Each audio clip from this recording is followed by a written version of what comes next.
What are the words that describes Omarosa? She's nothing but a liar, cheater, conniving, manipulating, obnoxious, and fraudulent human being. In her own words, Omarosa says there are people who stop talking to her and that she will never forget the people who turned their backs on her when all she was trying to do was help the black community. Well, here's the major scoop. None of us will ever forget how Omarosa turned her back on us when all she does was looking for her next opportunity to look for sympathy. There's no need for any of us to give this gold-digging charlatan anything in particular. Omarosa is just like Keisha the gold-digging hussy from For Better or Worse, always making people dislike her so much. I mean, Omarosa needs to understand is that you can't be going around doing dirt to anybody and expect people to come to your aid when you're in need. Now, throughout these past months, I already predicted what the outcome turned out to be for Omarosa to be the fifth person to get banished from the House of Villains. We all know that she got fired 3 times on Celebrity Apprentice. She did not make the Ultimate Merger. She got evicted on Celebrity Big Brother. And she got fired from working in the White House. From what I have seen so far, is a low-life, disgraceful woman carrying herself like a hoe. That's right, a hoe. In case you haven't heard the saying, carry yourself like a queen and you'll attract a king. Carry yourself like a hoe and see how far you'll go. Omarosa may be fooling everybody, but she ain't fooling nobody but herself. Also, she's the type of evil that walks the face of this earth. Omarosa may be a beautiful woman, but her motives are ugly. Yeah, she may be fine on the outside, but so untrue on the inside. Even though it sounds metaphoric, I can truly tell you exactly what Omarosa is really doing at this point. Omarosa is doing the exact same thing that Stacey Dash has been doing, and that is planting a vineyard in her own backyard. And she'll get mad at the world once the grape starts to grow on it. Do you know what that means? I'll tell you. The things that Omarosa said are the things that she is sowing, and the things that she is sowing are the things that she is reaping. That's right. Her big mouth is what got her in this mess. She should have known from the very beginning that if she keeps sowing all these bad seeds, it's going to come back to her. One thing about karma is that she never lose anybody else's address. Moving on now. Needless to say, Omarosa is so busy acting like a spoiled brat with no sense, no morals, no values.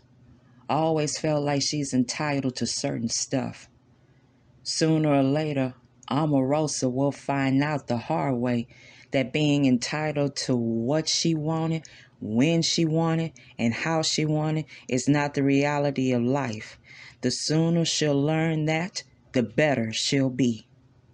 Oh, and to describe Omarosa, out of all the women in the Bible, she's a Jezebel. Omarosa ain't no superhero like Black Widow. But with all the dark beauty of poisonous venom, Omarosa is the villain with the copperhead mentality. Now, since Omarosa called herself an ordained preacher, looks like I will have to do a thorough sermon about her and her actions. In the book of Proverbs, it tells us that whoever earnestly seeks good finds favor, but trouble will come to anyone who seeks evil. In other words, it's telling us that anyone can find the dirt in someone, be the one finds the gold. Proverbs also tells us that death and life are in the power of the tongue, and those who loved it will eat its fruit.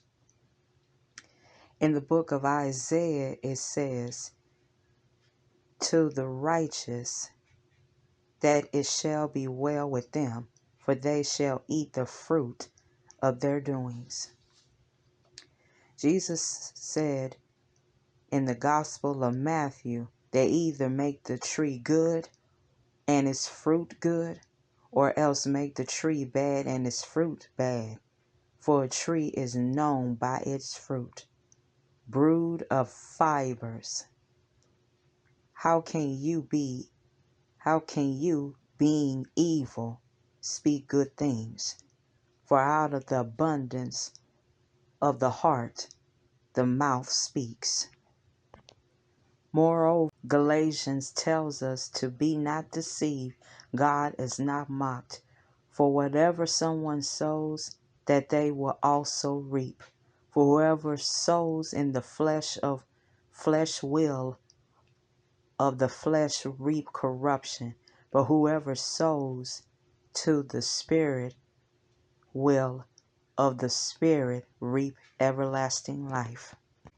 Furthermore, Isaiah also says, woe unto those who call evil good and good evil.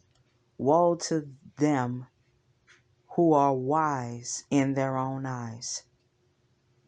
Jesus warned us that not everyone who said to him, Lord, Lord, shall enter the kingdom of heaven, but whoever does the will of God in heaven. Now, the reason why I mention these scriptures is because it's my way of proving the point of what this woman is doing. Now, I know I don't have the right to judge about anybody. I get it. I know that all of us have sinned and fallen short of God's glory. I get that. But what I have learned is from the late Representative John Lewis. When you see something that is not right, not fair, not just, you have a moral obligation to do something, to say something, to speak up, and to speak out. Like in the book of Acts, God told Paul to not be afraid, but speak and hold not your peace. And like Chadwick said, we can't afford to be silent. So in that case, I have the courage to say something that is the God-honest truth.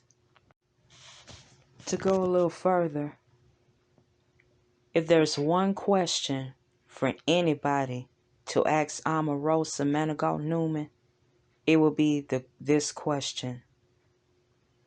How long will you refuse to humble yourself before God? Matter of fact, I got a few more questions to ask.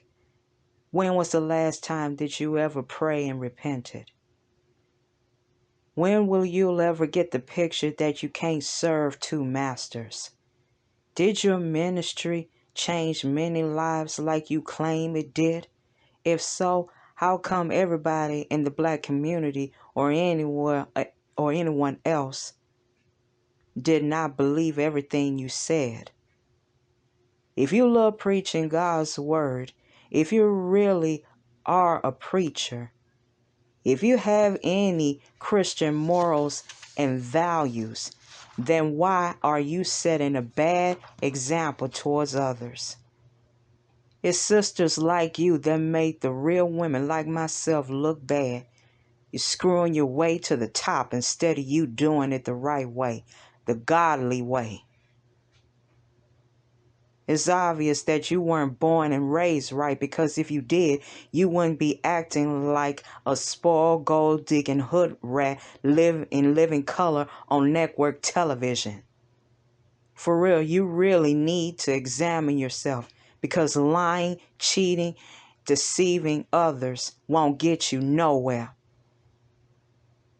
And as I come to a close, I hope and pray that you'll be able to humble yourself. I hope you will humble up, because you can't keep doing disgusting things to others and expect God to bless you. God don't operate like that. So go ahead and keep throwing stones at people if it makes you feel better. Because guess what? We're going to take those stones and we're going to do great things out of them. And know this, God don't like ugly. And if you ugly inside, you ugly outside.